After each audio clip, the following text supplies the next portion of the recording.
Hi, my name is Jerry Caponera, and I'm the VP of Cyber Risk Strategy here at ThreatConnect.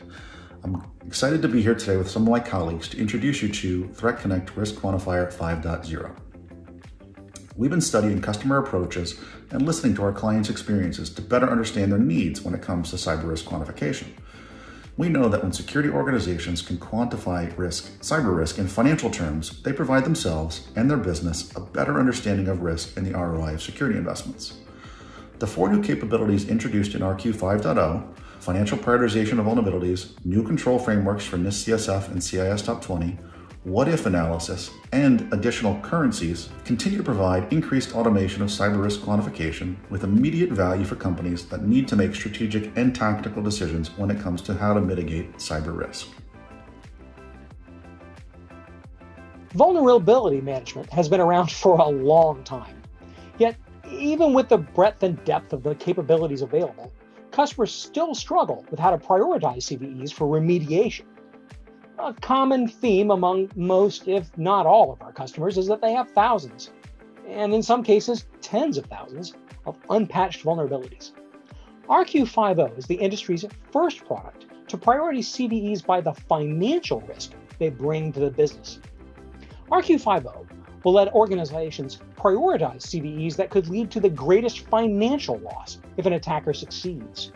RQ 5.0 will take into account existing technical scoring methods, including CVSS score, and will use that data as a weighting for financial impact.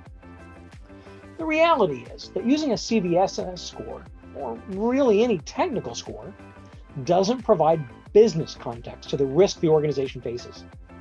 According to CVE details, 13% of all CVEs are scored between 9.0 and 10.0, the highest value possible. And of those, 47% are scored at 10.0. So that means that there are over 7,500 CVEs scored at a 10.0. Only by adding business context to those CVEs can we start to overcome the backlog that exists in organizations and reduce the financial risk companies face. Now customers can have their prioritized recommendations based on the cybersecurity framework of their choice.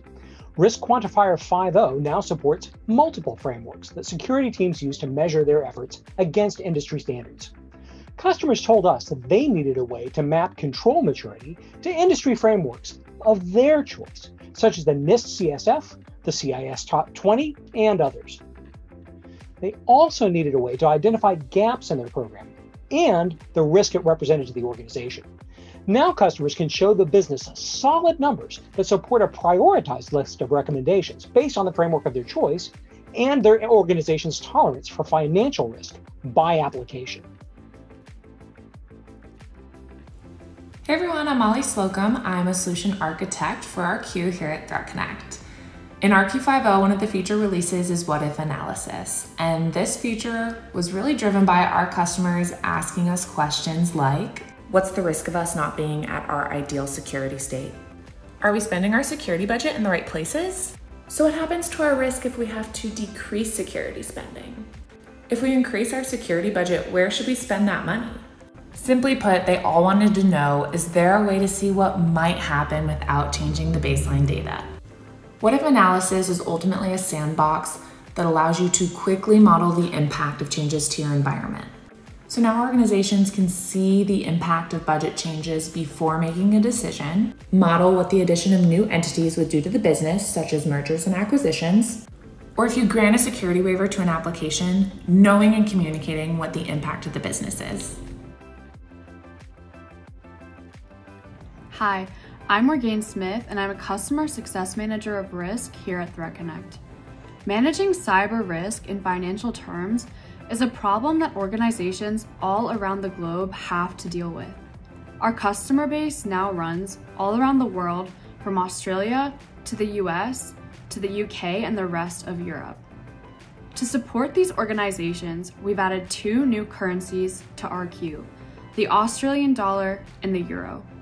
As we continue to grow our global presence, we'll be adding more currencies and regional support, because our goal is to fill the map